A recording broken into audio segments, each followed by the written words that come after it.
Welcome to my video. আজকে আমি একটা নিরামিষ রেসিপি দেখাচ্ছি। রেসিপিটা ভালো লাগলে অবশ্যই তোমরা ট্রাই করবে। এর জন্য নিয়ে নিয়েছি সর্ষা, কাঁচা লঙ্কা, আদা, পোস্ত সবগুলি একসঙ্গে বেটে রাখবো।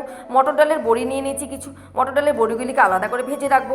তো কড়ার মধ্যে তেল দিয়ে আমি বড়িগুলিকে ভেজে তুলে তারপরে কড়ার মধ্যে সামান্য তেল দিয়ে এর মধ্যে আমি একটা শুকনো লঙ্কা, তেজপাতা আর লবঙ্গ, দারচিনি সব দিয়ে ভালো করে কষিয়ে এর মধ্যে বেটে রাখা মশলাটা দিয়ে দিলাম। এর মধ্যে সামান্য টমেটো দিয়ে দিলাম। ভালো করে কষানো হয়ে গেলে এর মধ্যে সামান্য হলুদ গুঁড়ো দিয়ে দিলাম আর সামান্য লবণ আর সামান্য চিনি দিয়ে দিলাম। দিয়ে ভালো করে কষিয়ে এর মধ্যে কেটে রাখা ঝিঙেগুলোকে আমি ঢেলে দেবো। ঝিঙেগুলোকে একটু নাড়াচাড়া করে আমি একটা ঢাকা দিয়ে দেবো। ঢাকা দিলে তরকারির স্বাদ বাড়ে। তো ঢাকনাটা তুলে দেখলাম যে বেশ অনেকটা মজে এসছে। এর মধ্যে আমি সামান্য আন্দাজ মতো জল দিয়ে দেবো, খুব বেশি জল দিতে হবে না। তো জল দেওয়ার পর কিছুটা 5 মিনিট ফুটে উঠলে এর মধ্যে দিয়ে দেবো আমি ভেজে রাখা ডালের বড়িগুলো।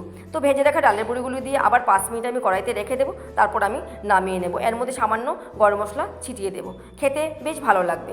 তো এটা হচ্ছে আমার শিমের বিচি দিয়ে শশা নিরামিষ রান্না। আর ঘরে ছিল কিছুটা মাছ রান্না করতেই হয়, তো মাছ রান্না করে চলে গেলাম পার্লারে সবার স্কিনের দায়িত্বটা নিতেই হয়। তো পার্লারের কাজ সেরে আমি আজকে এখান থেকে ছুটি। তো আমার ভিডিওটি ভালো লাগলে please like, share and comment করবে।